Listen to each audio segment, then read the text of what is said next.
Gracias, muchas gracias. Yo creo que me lo vas a tener que presentar. Bueno, lo que vamos a conversar nosotros va a ser sobre lo que es el tratamiento con calcio y vitamina D. Realmente este curso, ¿no? Este programa está muy interesante, y lo que vamos a hacer ahora es de qué manera vamos a tratar calcio, vamos a usar la cantidad adecuada de calcio, de qué manera vamos a reconocer dónde encontramos calcio, dónde encontramos vitamina B de fuentes naturales, y de qué manera vamos a dar tratamiento para nuestros pacientes, ¿no? Muy bien, la primera diapositiva, por favor.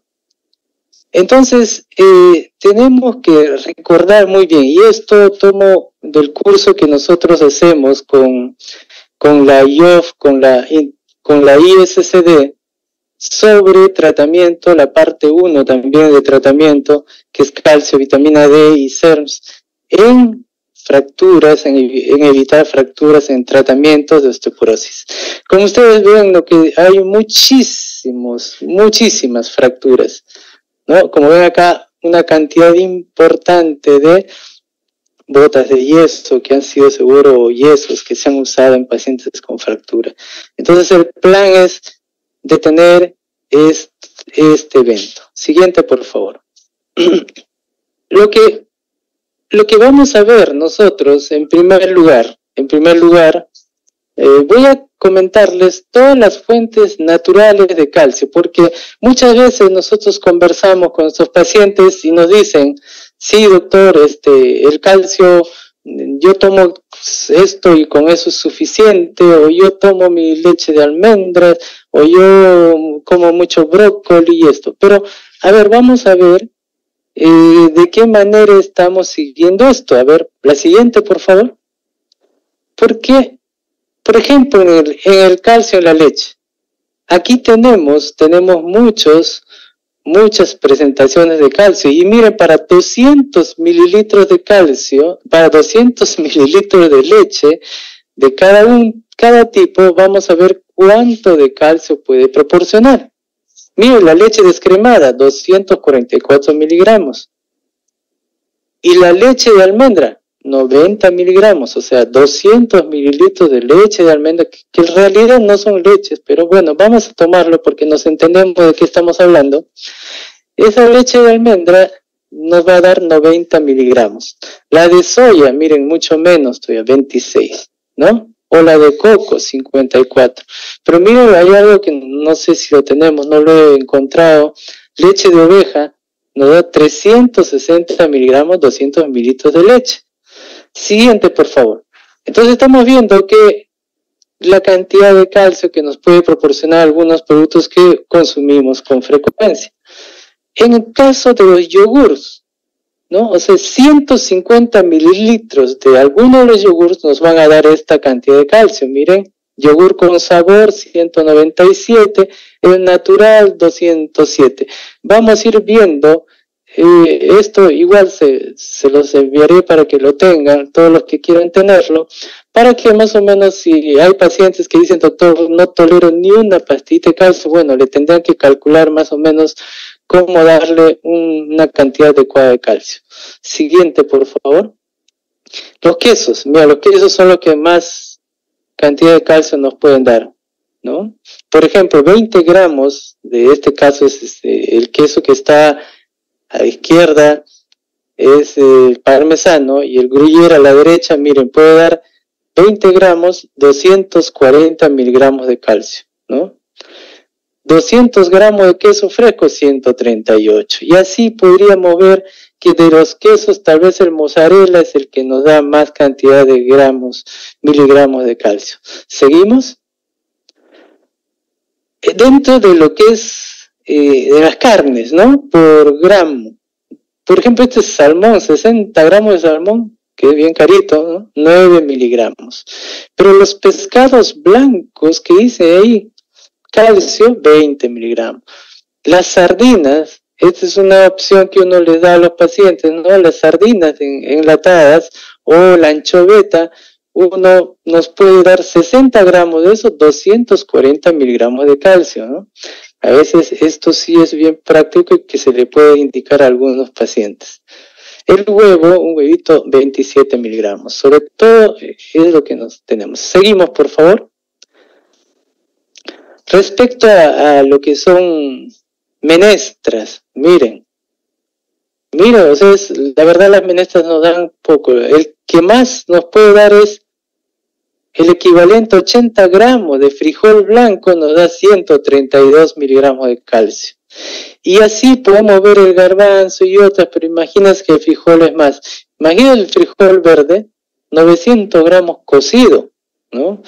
80 gramos crudo equivalen a 200 gramos cocido de frijol blanco. Eso es lo que nos da esos 132. Seguimos, por favor.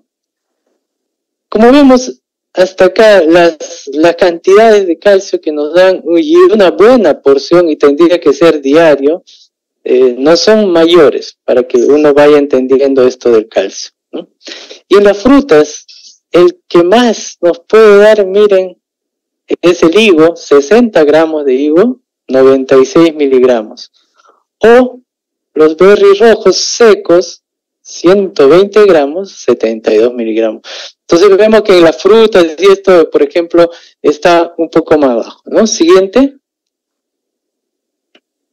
En los vegetales, bueno, aquí está el brócoli, 120 gramos nos da 112. Estos son los berros, 120 gramos nos da 88, que son los máximos. Entonces estamos viendo que en los diferentes tipos de alimentos que nosotros consumimos, las cantidades no son tan grandes como que muchas veces nuestro paciente dice, pero yo ya como suficiente y debo estar cubriendo mis necesidades de calcio. Seguimos, por favor. Igual con lo que se ve con las nueces, las almendras, ¿no? También son poquitos miligramos de calcio que podemos tener. Siguiente, por favor. Entonces, esto es lo que encontramos, por ejemplo, en lo de la IOF, ¿no? Las dosis recomendadas de calcio y por edades, ¿no? Entonces, en los adultos nos hablan de 1000 miligramos por día, ¿no? Entonces, siempre lo que uno tiene como consenso, que luego lo vamos a leer un poco más, pero el calcio, más o menos en la dieta, con la dieta uno puede conseguir más o menos la mitad de calcio que uno necesita, o del paciente con osteoporosis, por ejemplo. Por lo tanto, con un suplemento de calcio que nos puede dar alrededor de 450, un poquito más de calcio absorbible, uno puede completar más o menos la dieta que se necesita, porque la idea es que no debemos sobrepasar la ingesta cantidad de calcio. Siguiente, por favor. Entonces, la idea es, viendo este punto de vista, ¿no? Calcio en buenas cantidades, proteínas y vitamina D. Seguimos, por favor. Vamos a ver ahora la vitamina D, ¿no? Que la verdad es que la vitamina D, además de vitamina D, se dice que más es como una hormona. Entonces la vitamina D la podemos obtener por dos fuentes, digamos así, grandes, ¿no? Una que viene de la luz solar, ¿no? Los rayos ultravioleta, en cierta longitud de onda, convierten lo que está en nuestra dermis y epidermis y dermis, ¿no? El 7 de hidrocolesterol lo convierten en una previtamina D3. Esto a través de la vía linfática, a través con kilomicrones, va a entrar a la vía sanguínea, ¿no? Y luego va a ir hacia el hígado. Pero también hay otra fuente de vitamina D que viene de alimentos que también tienen algunos vitamina D o de suplementos. Y esos también van a llegar al hígado vía la absorción a través del intestino delgado. Entonces, llegan al hígado, en el hígado se van a convertir esa vitamina en la 25-hidroxivitamina D. Pero esa vitamina D, aún, y que es la que está circulando en la sangre, y que cuando queremos dosar a una persona para saber su estado de vitamina D, nosotros dosamos la 25-hidroxivitamina D, que es la que está circulando, es la que nos dice cómo está. Pero esta 25-hidroxivitamina D tiene que llegar al riñón, en donde va a ser hidroxilada y se va a convertir en la 1,25-hidroxivitamina D. Esa entra se une a un receptor que le llamamos BR del núcleo, entra a un receptor, entra al núcleo y a partir de ahí es que la vitamina va a ir a los órganos blancos, ¿no? Se va a dirigir a cada órgano blanco para realizar determinadas funciones. Eso es en resumen este metabolismo de la vitamina D. Seguimos, por favor. Esto es lo mismo, solo que poco más resumido, pero es lo mismo, ¿no? Que las dos fuentes de absorción, una por la vía de la luz solar, de los rayos ultravioleta, otra por la vía de la dieta, de la ingesta de alimentos, que van al hígado, se convierten, nuevamente repetimos, luego pasan al riñón, en el riñón va a ser la vitamina D activa y esa va a actuar en los tejidos blancos. Siguiente, por favor. El doctor Holly, que es alguien que toda la vida ha estudiado muchísimo sobre vitamina D, uno de los que han estudiado muchísimo, nos vuelve a mencionar cómo es todo este trajín, ¿no? Entonces, la última dice pues que esta forma activa actúa en los tejidos blancos, intestino delgado, osteoblastos en el hueso, células tubulares en el riñón y más cosas que vamos a ver algunas cosas más adelante. Siguiente, por favor. Entonces, estas son las tres formas de vitamina D para recordar, ¿no? La ergocalciferol, esta de acá, que es la D2. La colecalciferol, que es la D3. Y esta, la número de acá, la tercera, que es la 25-hidroxicolecalciferol. Siguiente, por favor. Entonces, hay efectos esqueléticos de la vitamina D, vimos de ahí muy importante, dice que cuando esta vitamina activa se une al BDR, que es la proteína de unión hacia la vitamina D, el núcleo, ¿no? Promueve la mineralización, incrementa la absorción intestinal en 80% y mejora la absorción de calcio en un 30-40% en el intestino delgado. O sea, la vitamina D también interviene en la absorción de calcio. ¿Y cómo funciona? A través en el hueso. Va a usar la vía del RAN ligando de tal forma que va a generar que haya calcio y fósforo adecuados en la vía sanguínea para una mineralización adecuada, ¿no? Entonces, estamos viendo que sí va funcionando ahí. Siguiente, por favor. Pero también hay un efecto antiinflamatorio. Mire, el doctor Ceferino nos ha hablado de todas las posibilidades inflamatorias. Entonces, mire que la vitamina D tiene un efecto antiinflamatorio, por ejemplo, en macrófagos. Inhibe la unión del NFK, en el locus del COX-2, y va a inhibir la expresión de la interleucina 6 y del factor de necrosis tumoral alfa. Entonces acá, los macrófagos, ¿no? Y miren, esto, interleucina 10 más bien es un efecto protector, pero sí va a regular el efecto de interleucina 1, 6, factor de necrosis tumoral y de la COX-2. Esto es un efecto antiinflamatorio del calcitriol, la forma activa de la vitamina D. Siguiente, por favor. Pero hay más efectos. Miren, en el páncreas estimula la secreción de insulina y se absorbe mejor la glucosa, aumenta. En el sistema cardiovascular puede tener efecto antihipertensivo porque actúa en la pared vascular del músculo cardíaco y en el sistema renina-angiotensina. En la piel forma queratinocitos, entonces ayudan a reparar los tejidos dañados, ¿no? El sistema nervioso contribuye al desarrollo de la neuroprotección. También ejerce efectos antiproliferativos células tumorales. Bueno, ahí están las referencias si uno quiere revisar más en esto. Es cierto que hay metaanálisis que hablan de todo esto a favor y hay otros, algunos dicen que no se ha demostrado, pero la verdad es que hay mucha literatura y basada en datos muy importantes sobre estos efectos. Siguiente, por favor. Miren, este es otro estudio, es un metaanálisis sobre que la suplementación con vitamina D disminuyó las muertes por causa de cardiovascular, o sea, las muertes en general. ¿No? Esto es un metaanálisis que también. Entonces estamos viendo que hay varios efectos que podemos revisarlos mejor, claro está. Siguiente.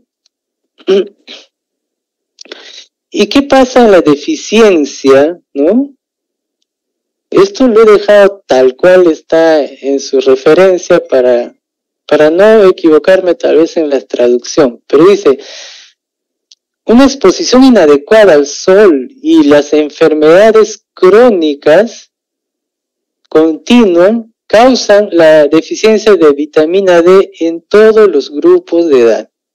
¿Ya? Entonces miren, exposición inadecuada al sol y además enfermedades crónicas.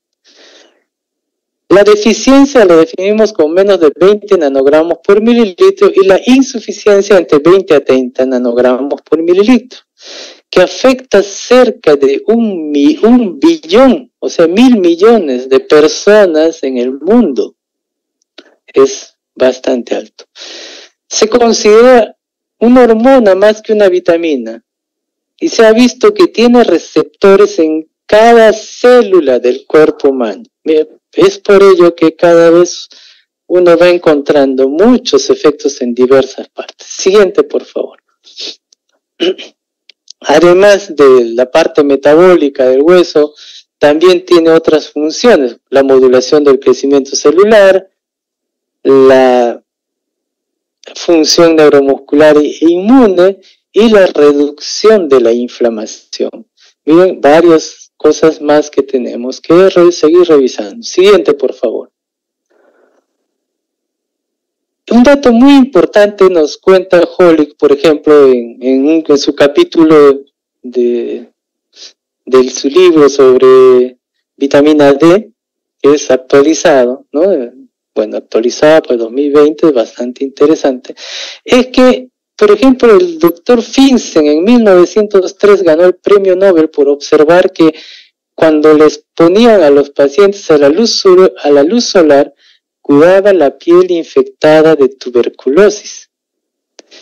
Y esto van a ver que ahí tiene que ver ahí un compuesto que le llaman calicidin, que era el que se encarga por un mecanismo ahí muy bien explicado. Pero la cosa es que la mayoría de tejidos y células del organismo, incluidos los linfocitos T y B activados, poseen en su núcleo un receptor para la vitamina D activa. Entonces, esta vitamina D activa, o la 1,25-dihidroxivitamina D, es una de las hormonas más potentes para regular el crecimiento y maduración celular. Entonces, miren, y esto tiene que ver un poco con esto de la vitamina D. Siguiente, por favor.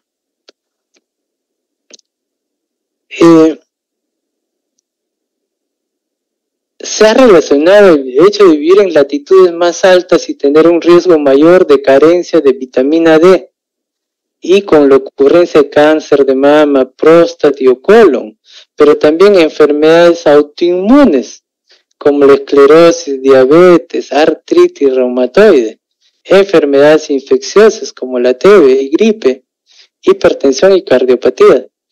Pero como vamos a ver, después también vamos a presentar una estadística que se hace del ISSD y IOF, en donde vemos cómo está esta deficiencia de vitamina D en el mundo. Seguimos, por favor. Y esto es importante también ver que la placenta, los macrófagos placentas y la P expresan esta es la que hidroxila, es la que convierte a la D, a la vitamina D en activa, ¿no? Y este es un inmunomodulador eficaz. Siguiente, por favor.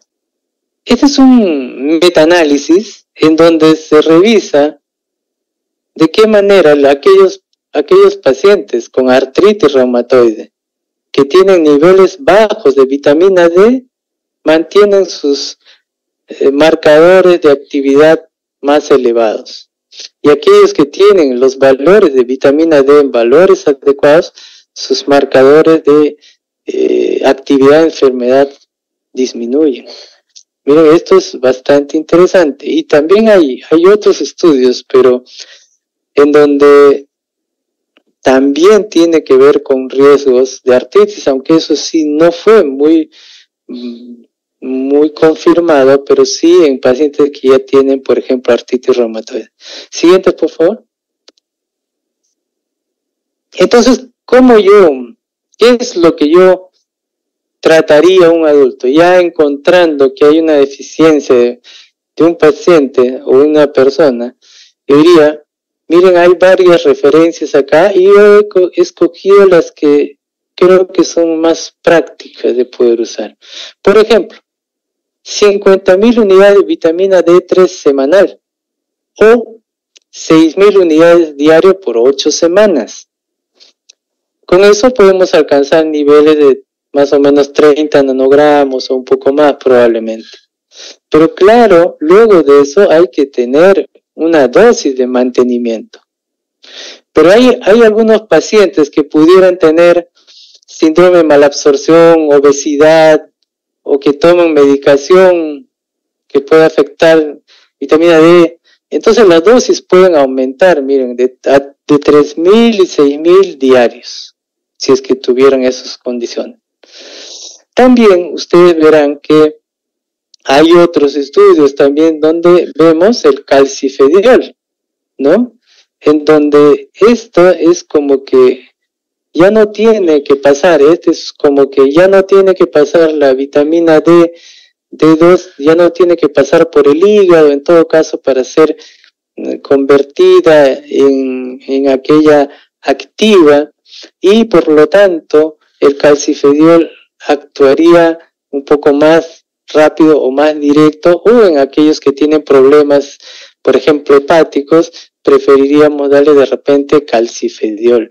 Pero también hay que manejar que se ha visto que cuando se compara con el colecalciferol, parece ser que incrementa más los valores de vitamina D.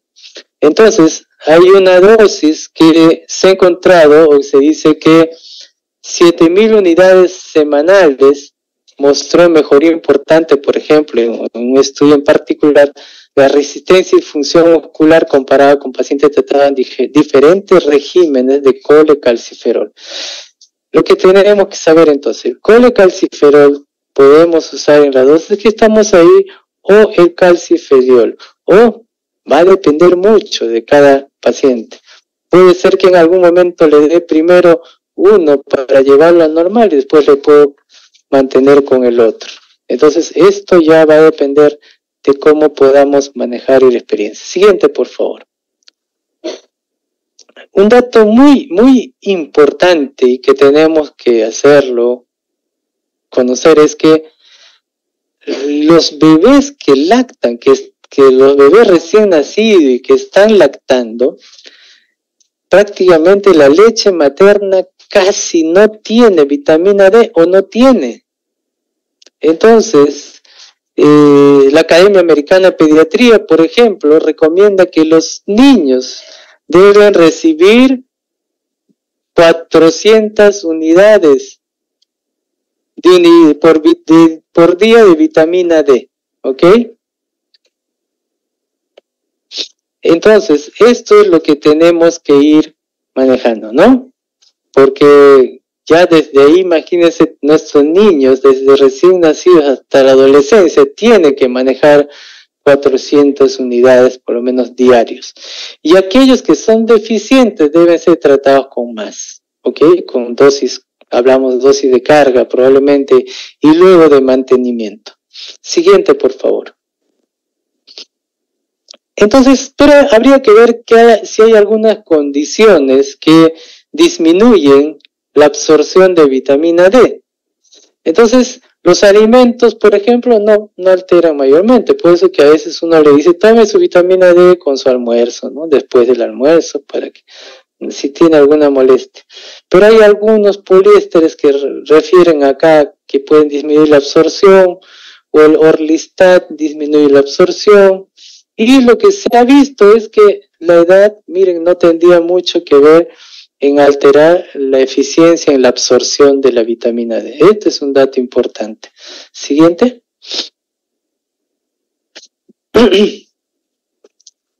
La vitamina D que podría uno conseguir, en su mayoría, es lo que puede conseguirse en la dieta, o sea, lo poco que se puede conseguir en la dieta realmente, la mayoría son de animales, de origen animal, pescados, yema de huevo, hongos o carne, pero son pequeñas cantidades y una lista limitada. Ustedes vieron que en el calcio y encima que he reducido, ¿no? Porque esos son datos que yo he obtenido de tablas y que le hemos puesto figuras para verse más visual. Tenemos muchas fuentes de calcio, pero en vitamina D nuestra lista es más cortita, que ya la vamos a ver. Entonces, la dieta regular de las personas no es suficiente para alcanzar los valores, las cantidades mínimas recomendadas. ¿Ok? Siguiente, por favor. Entonces, miren acá, vamos a volver a nuestras figuras. Cantidad de vitamina D en 100 gramos de leche. Miren, no pasa de 40, 50 unidades. Estamos hablando de 100 gramos, ¿no? Siguiente, por favor. De las carnes. Miren, el salmón, sí, pero este es por 100 gramos, ¿no? De 100 gramos de salmón, en este caso hay variación. No sé, esa parte no la explican muy bien si son tipos de salmón o es no sé de qué forma. Pero lo que sí nos explican es, por ejemplo, que el huevito, la yema del huevo, nos da 88 unidades, el atún, ¿no? En conserva, 268 unidades, o sea, 100 gramos de atún, casi un poco más de la mitad de una lata, va a dar 268 unidades. Y miren, hay un dato interesante, es que cuando los champiñones o los hongos o las setas, ¿no? Te pueden dar 100 gramos de hongos, te pueden dar 208 unidades, pero si estas son expuestas a la luz ultravioleta, miren, si estos champiñones son expuestos a la luz ultravioleta, pueden dar 524 unidades.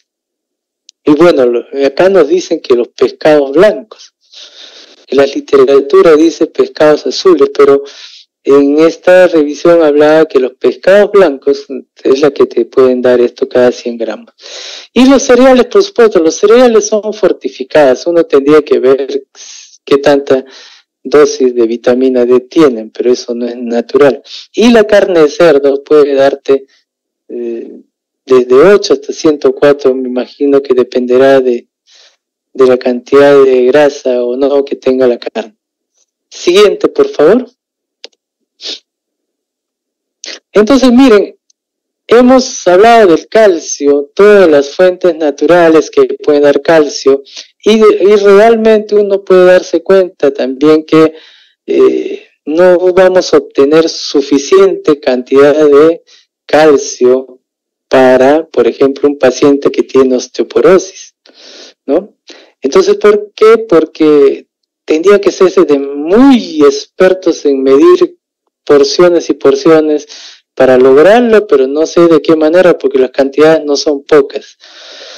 Es decir, que yo pienso, y es lo que hacemos, y siempre como un consenso, que realmente con una dieta equilibrada, estándar de la mayoría, más o menos va a cumplir la mitad de la dosis que requiere en general Y no nos hacemos mucho problema si es que puede tomar un suplemento que pueda aportar, ya sea principalmente como citrato seguro, que nos puede dar el 30% de calcio absorbible, con una sola que debe ser diaria, que debe ser suficiente para completar nuestra dieta, ¿no? Por otro lado, estamos viendo que en algún momento salió muchísimo de que el calcio causaba problemas cardiovasculares y hay bastante información, pero no es un consenso, porque cuando se revisan todos estos datos, es cuando uno usa sobredosis de calcio es que uno puede generar problemas de los señalados. Entonces, yo creo que manejándose de esa forma va a ser. Y respecto a la vitamina D, estamos viendo que nuestra lista de fuentes naturales no son muy largas, son muy cortitas y las cantidades son muy mínimas. Nuestra exposición a la luz es importante, al sol, ¿no? Nos hablan de que debe ser unos 15 a 30 minutos con exposición de las extremidades, y que puede ser importante y suficiente. Sin embargo, acá intervienen muchas otras cosas, ¿no? Intervienen que la época, la estación del año, que si es en altitud o no es en altitud. Entonces intervienen muchos factores para ver qué es lo correcto, cómo es lo que debiera ser. Entonces, hay varias cosas que no permiten que haya un adecuado nivel o tengamos adecuados niveles de vitamina D, porque está muy bien demostrado, como les mostraré unos cuadros, unos gráficos más adelante, que aún en lugares donde el sol es espectacular, igual hay deficiencia importante de vitamina D. Entonces, sigamos, por favor. Entonces, estas son las recomendaciones, por ejemplo, de calcio, ¿no? Embarazo, mujeres más de 50, hombres más de 70. Entonces yo como un resumen, les estoy diciendo, les dije lo anterior. Siguiente, por favor. Miren, hay evidencia que sugiere que el suplemento de calcio reduce la pérdida de óseo y las fracturas, pero por favor, ningún tratamiento para evitar fracturas se basa solo en calcio. Eso lo tenemos que tener bien claro, ¿ok? Segundo, hay estudios, algunos, que sugieren que los suplementos de calcio pueden aumentar el riesgo de enfermedad vascular. Ya les dije, ¿no? Es cuando hay sobredosis, sobre todo. Pero si manejamos las dosis que referimos, por eso es que incluso se han generado calculadoras de ingesta de calcio. Y al tener esta ingesta de calcio, pues uno puede más o menos calcular lo que falta. Pero en general yo les voy a decir que una pastillita al día debe ser lo general. Ya individualizaremos en cada paciente. Los efectos sobre enfermedad cardiovascular son controversiales y de verdad es que se dividen. El calcio es un simple primer paso para promover la salud ósea, pero una cantidad excesiva puede tener efectos adversos. Yo les he dicho, no podemos tratar a un paciente solo con calcio para reducir riesgo de fractura. Eso no cabe, por favor. Siguiente, por favor. Es lo que les comentaba, ¿no? Hay una alta prevalencia de insuficiencia de vitamina D en todas las regiones geográficas. Miren, ¿no? Estamos hablando de Latinoamérica, Europa, Medio, Asia, Australia. Estamos viendo en muchas regiones. Entonces, esto ya es bien conocido y es evidente esta prevalencia. Seguimos, por favor. Entonces, vamos a ver un resumen. Esto es parte del curso que hicimos también con la sociedad y por el CIBON sobre osteoporosis y densitometría. Entonces, la ingesta baja de calcio y la deficiencia de vitamina D deben ser corregidas en todos los pacientes. 1. La fractura de cadera ocurre frecuentemente en pacientes que tienen edades mayores de 75 a 80 años. Y esa es la población más susceptible de tener deficiencia de calcio y vitamina D. Entonces tenemos que, por lo menos con los parámetros un poco que les he escrito, mencionado, podemos manejarlo bien.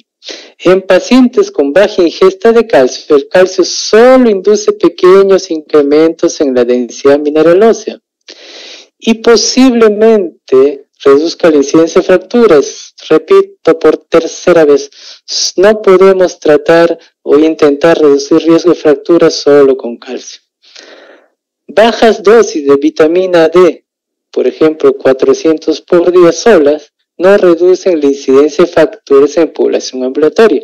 Lo mismo, tampoco voy a pretender reducir el riesgo de fracturas en un paciente dándole solo vitamina D.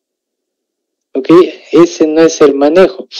Esa otra parte lo vamos a ver en la terapia, que es la parte 2, esta es la parte 1, y la siguiente la van a completar. Siguiente, por favor. Entonces, les vuelvo a traer lo que les hablé de la vitamina D, ¿no? Podemos como tratar un adulto con una deficiencia, y acá yo pongo la referencia de varios, ¿no? En donde dice puede ser 50.000 semanal o 6.000 diario, 8 semanas. Y eso debe llevarme a un valor más o menos de 30 nanogramos o un poco más, ojalá. Pero luego de darle esas 8 semanas, no es que ya le deje de dar, debo darle una dosis de mantenimiento, ¿ok? En pacientes que tienen síndrome de malabsorción, hay que darles un poco más diario, un poco más. Y una opción, bueno, yo pudiera decir, aquellos que tienen problemas hepáticos de todas maneras, yo le preferiría dar calcifediol. Pero si no, también tengo otra opción que es el calcifediol 7.000 unidades semanales y que eso podría recuperarme un poco más rápido, seguro valores, y luego igual puedo mantenerlo en mantenimiento, no necesariamente con lo mismo. De eso ya depende de médico con su paciente. Siguiente, por favor. Bueno, muchas gracias. He podido conversarles un poco sobre calcio, vitamina D como parte del tratamiento. Las fuentes naturales de tanto calcio como vitamina D no nos dan suficiente cantidad como para poder mantener en niveles mínimos recomendados. Sin embargo, hay formas de que podemos nosotros completar esa forma de tratamiento tanto de calcio como vitamina D, que es lo que hemos presentado. Y esto, por supuesto, va a ser muy correlacionado con la conferencia que viene, que va a completar esta primera parte. Muchas gracias a todos.